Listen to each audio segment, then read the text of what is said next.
Okay, so, I don't really make YouTube videos unless they're especially requested. And I got a special request from my sister Ashley to make another video. And I asked her about what, and she said, I don't know anything about motorcycles, just make one for me. Oh, okay. So my friend Ben gave me the idea of doing a why I ride video. So Ashley, this one's for you. I never really gave a lot of thought before this to why I ride. So I'm just gonna ramble.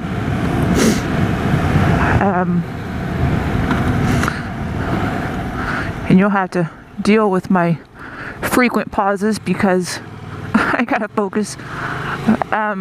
Why I ride. First of all, because it's fun. It really is. I mean, look at this. How can you deny this? This is fun. The freedom that it gives me. That's another reason. The freedom. I can go pretty much wherever I want to go as long as it's on asphalt, because I won't take my baby on dirt. Wrong tires. And I don't really care to crash. I can go wherever I want to go. I have the freedom to just get up and leave. I have the freedom of not being stuck in traffic. The wide open. Look at that mountain. It's just the wide open, as far as you can see. You can go wherever you want to go. You can hop on your bike and go cross country if you want. I can't really say I've done that. I've gone to California and back in one day. That was an amazing ride. One of these days I would love to ride to Texas.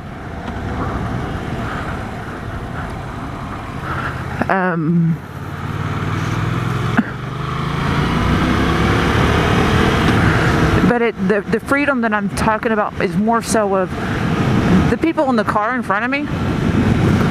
Yeah, they can get in their car and go wherever they want, whenever they want, if they wanted to. But they're in a cage. They're surrounded by windows. They don't have the open air feeling. And while I'm wearing full gear right now, and I have a full face helmet on, and I'm not getting that wind in my face like a lot of motorcycles like, I can still feel the wind beating against me. And that's a feeling of freedom. That's just like, I'm like flying, And it's really hard to describe, but it's an exhilarating feeling. Which leads to another point of why I ride, is that exhilarating feeling of freedom and flying leads into mental health.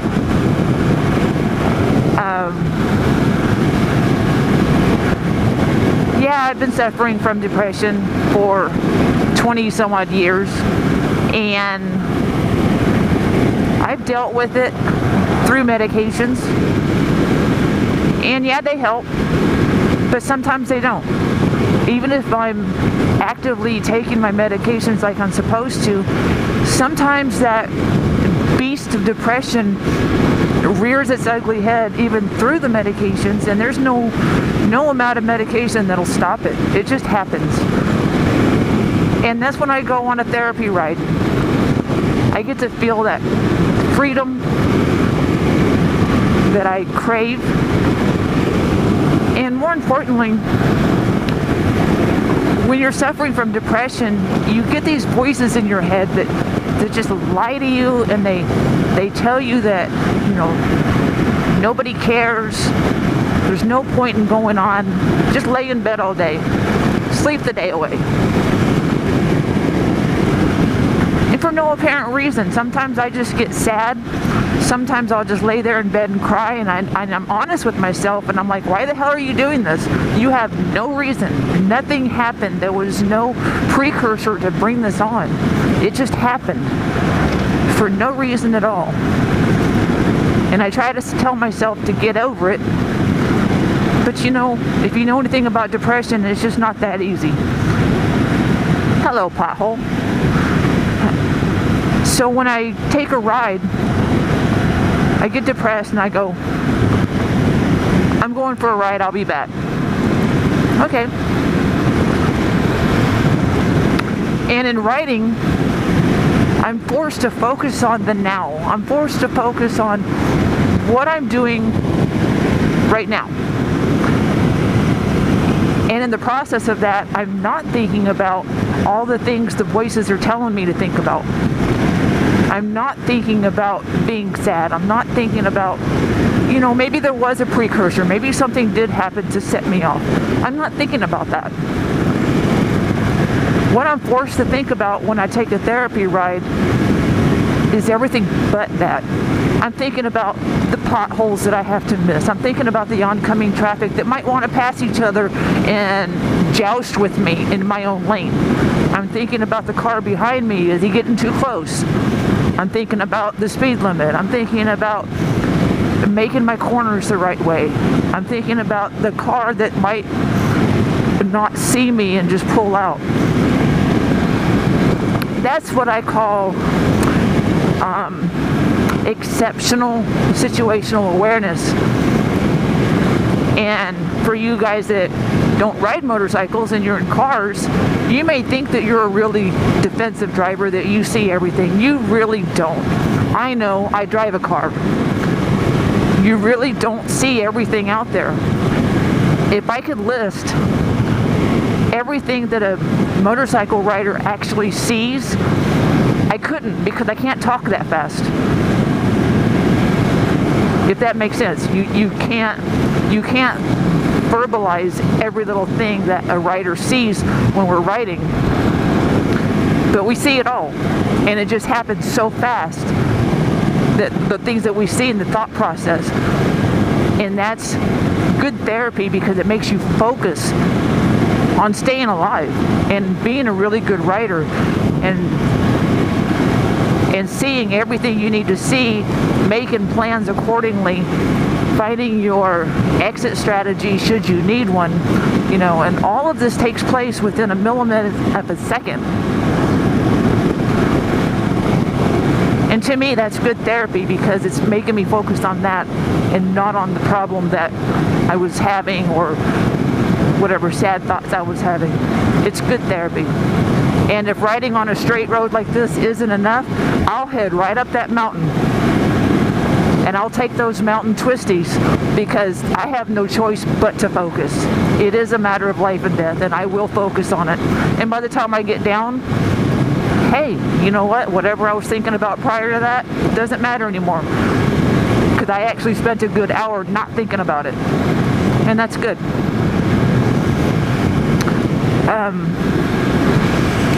Another reason I ride is the bond that I have with the bike. And I'm going to guarantee you, almost every rider out there has a bond with their bike. It's better than a damn dog. And I like to compare it with, you know, forgive me, I don't know the name of these creatures, but you watch the movie Avatar, you know, with the big blue people and the whatnot, and they have those, I don't know, horse, dragon type, whatever animals they are, I forget. And all they have to do is plug into them, and then they're instantly bonded. You don't have to talk to them. All you do is think, and they do. And that's kind of how my bike is. Yes, I have to think. Yes, I have to be the boss. And yes, I have to tell the bike what to do. But for the most part, she's very responsive. She's very forgiving. And, you know, if I mess up and I run over something in the road, she handles it. She's like, yeah, I know you weren't paying attention, but I had it. I got your back. You know, and I give her a pat on the tank, and I'm like, good job, Steely. Sorry about that. That was my bad.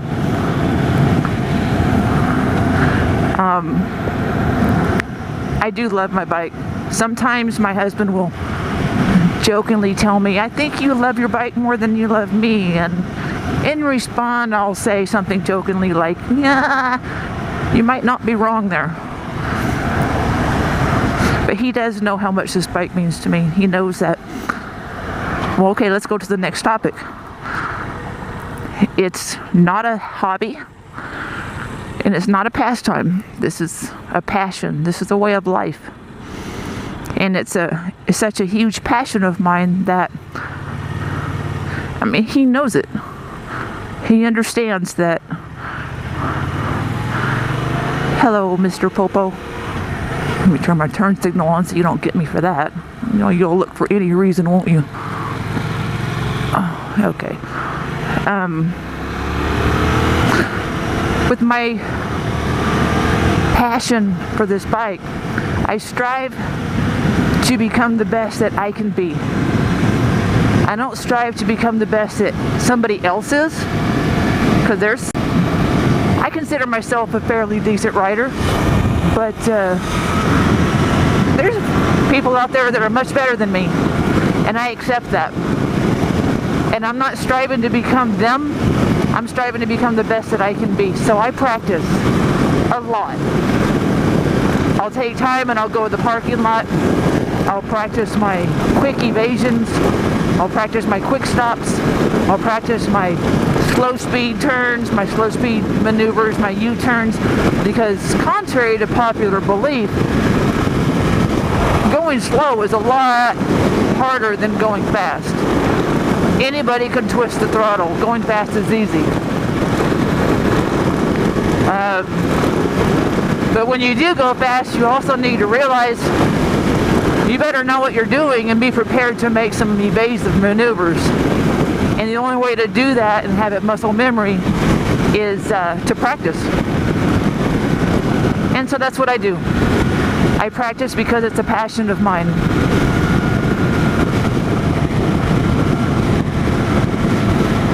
And I can't get next to this truck until I'm clear to pass it because I don't want to be in his blind spot. Alright, here we go.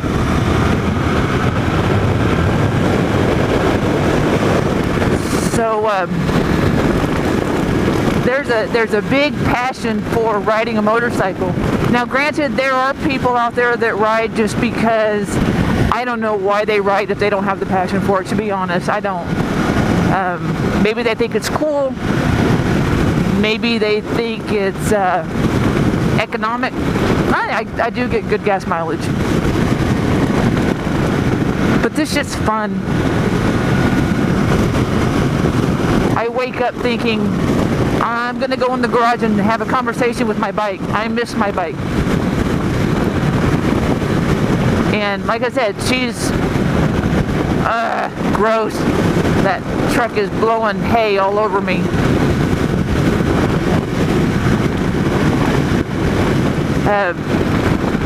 I actually brought my bike into the house one time. I let her stay the night inside. As a joke, really. Kevin had the Jeep inside the garage and he was putting his lift on it. And it turned out he wasn't done. He was going to end up needing the garage for the rest of the night. And he said, oh, I can go faster than this. And then he said that I was going to have to keep my bike outside all night. And I'm like, yeah, that's not happening. My bike is garage kept. And so as a joke, I brought her in the house. That was kind of funny. I laughed at myself. And I know that some people who watch my videos go, holy seasick, you move too much. Well, like I said, I don't consider that anything other than exceptional situational awareness. I do move my head a lot because you have to. I'm constantly checking this mirror, checking that mirror, checking my lanes, making sure nobody's beside me. If I know where every vehicle on the road is at all times, then that reduces my chance of going, oh, I didn't even see him. Where'd he come from? Yeah, that should never happen. If you're on a bike, that should never happen. You should always know where every vehicle around you is and what they're doing, because they might speed up, they might slow down. Somebody from way back there might be hauling ass and, oh, hello. But as long as you're constantly looking, you know where they are and what they're doing. And so that's why I can't hold my camera still, is because it's mounted on the front of my helmet.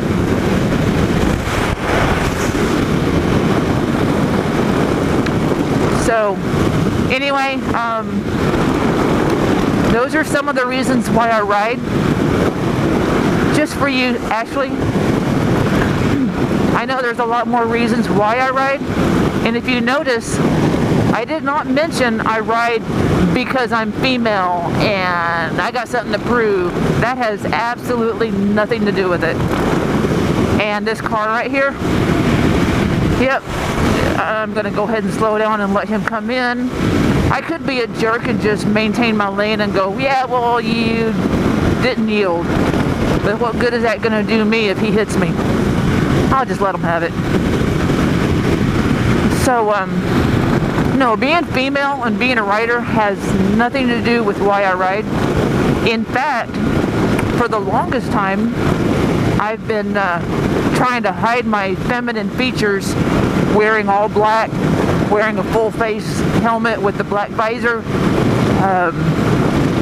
Unfortunately, I just can't hide the tits and ass. That's just, it is what it is. So, and as much as I do try to just mask the fact that I'm female and just be a rider, doesn't matter, gender doesn't matter, I still get people that always in a pickup truck. It's always somebody in a pickup truck who can't stand to be passed by a chick on a bike. And they'll speed up, or we'll be sitting there at the red light and they'll gun it. And I'm like, really? You realize I'm faster than you, right? Sometimes I chuckle and let them have it. They want to stomp on their gas pedal and waste their gas. That's on them. And other times I go, yeah, no, that's not happening. That's a great thing about being on a bike is you are the fastest thing on the road. You don't have to act like a jerk, but as long as you realize that you are the fastest thing on the road, you can get out of situations real fast.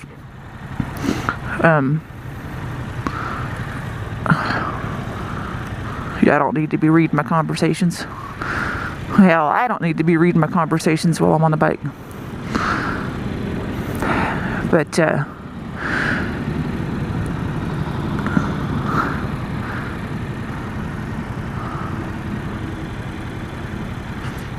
so, watching these people come up behind me, make sure that they're gonna stop. And if they're not looking like they're gonna stop, I have an exit. Things you gotta think about.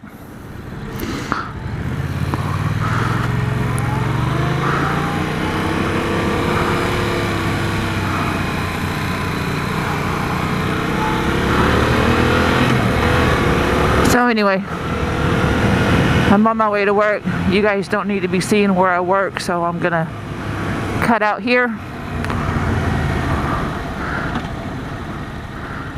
Come on, light. There we go.